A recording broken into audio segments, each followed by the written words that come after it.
Para se të fillojmë me videon, do ju ftoja të abonoheshit në kanalin ton Thënie për Jetën dhe të klikoni si përziles për të marrë njoftimet e videove tona më të reja. Faleminderit. Mjeku me urdhër të prerë. Nëse vuani nga kjo sëmundje, mos e fusni në gojë hudhrën. Për gjatë viteve njerëzit i kanë përdorur hudhrat si ilaç për të parandaluar dhe trajtuar sëmundje të ndryshme. Mirë po, nëse nuk e keni ditur, janë disa grupe të njerëzve të cilët e kanë të ndaluar rreptësisht të konsumojnë hudhra. Persona që kanë probleme me mëlçin duhet të mendohen 2 herë përpara se të konsumojnë hudhër. Disa elementë të hudhrës mund të bëjnë që ushqimi të mos tretet mirë dhe rrjedhimisht personat me hepatit u përkeqësohet gjendja. Veç kësaj, përdorimi i tepërt i hudhrës shkakton anemi, pasi që disa nga komponentët e hudhrës i zvogëlojnë qelizat e kuqe të gjakut. Personat që vuajnë nga jashtëqitja jo bakteriale. Konsumi i hudhrës në mëngjes që personat që kanë probleme me jashtëqitjen mundet vetëm të përkeqësojë gjendjen për shkak të efekteve që ka në zorrën e trash. Prandaj edhe konsumi i hudrave mund të jetë më i kujdesshëm. Personat që kanë probleme me syt duhet të jenë të kujdesshëm me përdorimin e hudrave. Personat që kanë probleme me shikimin duhet të mos e teprojnë me hudhrën. Ekspertët e mjekësisë tradicionale kineze besojnë se konsumi i rregullt i hudhrës mund të jetë një kohë e gjatë që mund të çojë në dëmtime të syve të mëlçisë dhe këto mund të shkaktojnë edhe humbje të kujtesës. Personat përpara operacionit duhet të tregohen më të vëmendshëm me përdorimin e saj. Shumë doktorë sugjerojnë që të ndaloni konsumin e hudhrës të paktën 2 javë përpara operacionit, pasi që konsumi i tepërt i saj mund të zgjasë gjakderdhjen dhe bëni kujdes. Personat që kanë tension të ulët të gjakut. Hudhra mund të duket një shpëtimtar për tensionin e lartë të gjakut. Teorikisht, konsumi i hudrave e ul më shumë se sa duhet tensionin e personave që kanë probleme me tensionin e ulët, dhe kështu duhet ta evitoni atë. Nëse po merrni hollues të gjakut, mos e përdorni hudhrën, pasi efekti i saj në trup do të jetë i dyfisht. Hudhra ka një larmi të efekteve shëndetësore për trupin e njeriut. Përveç promovimit të tretjes dhe sterilizimit, hudhra ka edhe efekte të forta në rregullimin e lipideve të gjakut, uljen e kolesterolit, antikoagulimin, frenimin e qelizave të dëmshme, uljen e sheqerit në gjak, mbrojtjen e mëlçisë, forcimin e imunitetit e të tjera. Edhe pse hudhra është e shkëlqyeshme për shëndetin dhe trupin e njeriut, ajo mund të mos jetë e përshtatshme për të gjithë. Në përgjithësi, ekzistojnë disa grupe të personave të cilët e kanë të ndaluar përdorimin e saj. Grupi i parë janë personat me sëmundje të rënda të mëlçisë. Shumë njerëz kishin zakonet që të hanin hudhrën për të parandaluar hepatitin. Sidoqoftë, një mënyrë e tillë është jashtëzakonisht e dëmshme për personat me hepatit.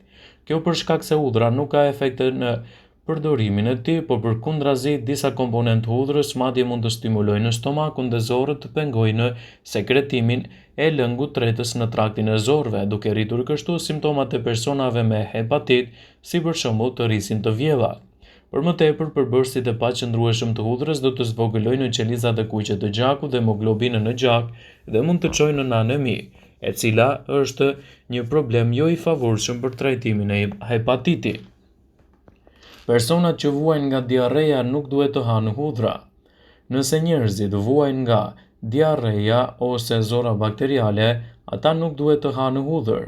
Nëse ata nuk i kushtojnë vëmendje këtij njoftimi dhe vazhdojnë të hanë hudhrën, aroma pikante e hudhrës do të stimulojë zorrët dhe më pas do të çojë në probleme me mukozën e zorrëve dhe do të përkeqësojë edemën duke e bërë kështu sëmundjen akoma më të rëndë.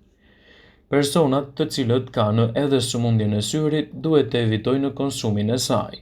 Njerëzit të cilët vuajnë nga glaukoma, katarakti, konjunktiviteti dhe sëmundje të tjera të syve duhet të hanë më pak hudhër në dietën e tyre të përditshme. Mjekësia kineze beson se konsumi afatgjatë i saj mund të dëmtojë mëlçinë edhe syt. Përndryshe, me kalimin e kohës ajo do të çojë në shumë simptoma serioze siç janë shikimi i dobët, tringëllima në vesh, humbje e kujtesës e të tjera. Përveç se do të hani më pak hudhër, ato gjithashtu duhet të tregohen të kujdesshëm dhe të pasurojnë në dietën e tyre me vitaminën A, B1, riboflavin, siç janë mëlçia e kafshëve, vezët, qumshti, karrota, domatet e të tjera. Personat me sëmundje të rënda duhet të tregohen shumë të kujdesshëm me konsumin e hudrave. Në përgjithësi, të hani hudhër, speca dhe ushqime të tjera pikante është e dobishme për njerëzit e shëndetshëm, për të ruajtur shëndetin afatgjatë. ndër personat që janë më të sëmurë e rënd janë edhe në kujdesin mjekësor, ngrënia e hudhrës do të sillte efekte anësore të konsiderueshme në trupin e tyre.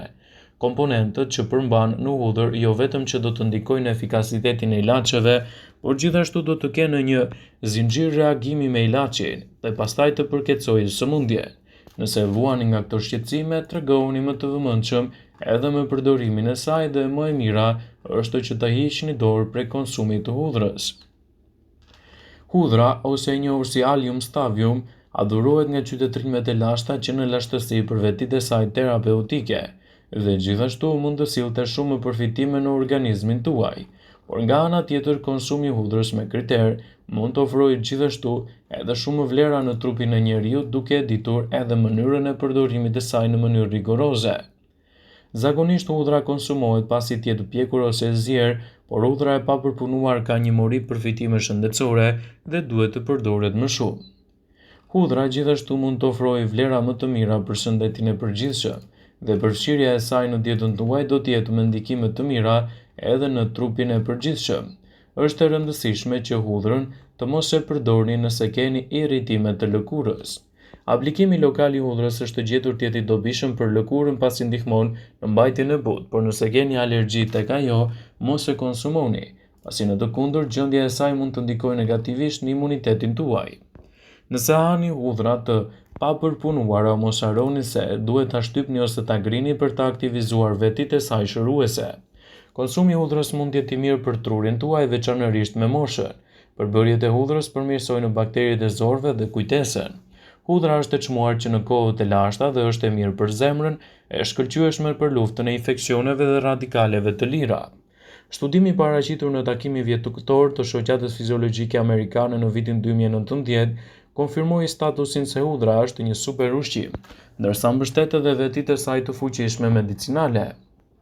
Rezultatet e eksperimenteve tregojnë se konsumi i ushqimeve me hudhër që përmbajnë sulfat mund të ruajë shëndetin e zorëve, të përmirësojë funksionin njohës te njerëzit e moshuar, citojnë autorët e studimit. Marrëdhënia midis bakterieve të zorëve dhe shëndetit të sistemit nervor është i njohur që në kohët e gjata. Për shembull, te njerëzit me demencë, përbërja e mikroflorës së zorëve ndryshon edhe te personat e shëndetshëm. Studimi përdori hudhër të freskët dhe më pas hudhër të vjetër për të ekzaminuar kombinimet që vijnë nga hudhra në trup. Më pas u zbulua se këto komponime të krijuara nga hudhra në trup mund të mbrojnë në trupin nga disa mënyra.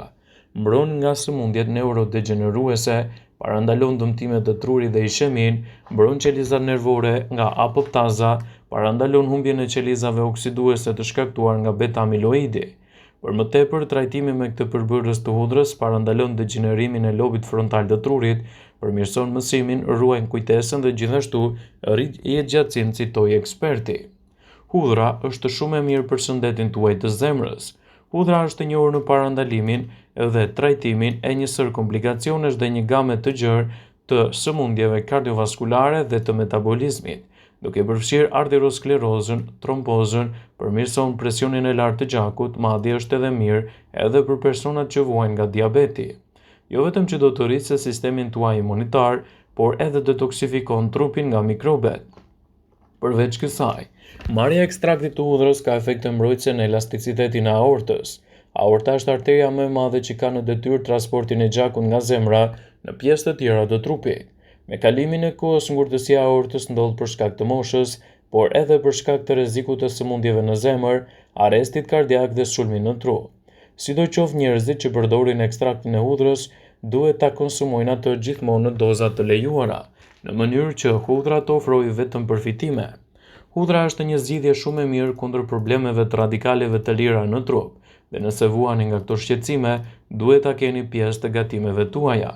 Hudhra mund të konsumohet nga 1 deri në 2 thelpi në ditë, pa u shqetësuar shumë për efektet anësore. Vëmendje, ju bëjmë me dije se informacionet në këtë video kanë për qëllim që të plotësojnë, të mos zhvendësojnë në këshillat e mjekut tuaj ose ofruesit të kujdesit tuaj shëndetësor, dhe nuk kanë për qëllim që të mbulojnë të gjitha përdorimet e mundshme, masat paraprake ndërveprimet ose dhe efektet e tyre negative në shëndetin tuaj. Pasi ta dëgjonit këtë video, do ju ftoja t'i bënit like dhe ta shpërndanit atë në profilin tuaj në mënyrë që do e informohen dhe miqtë e tu.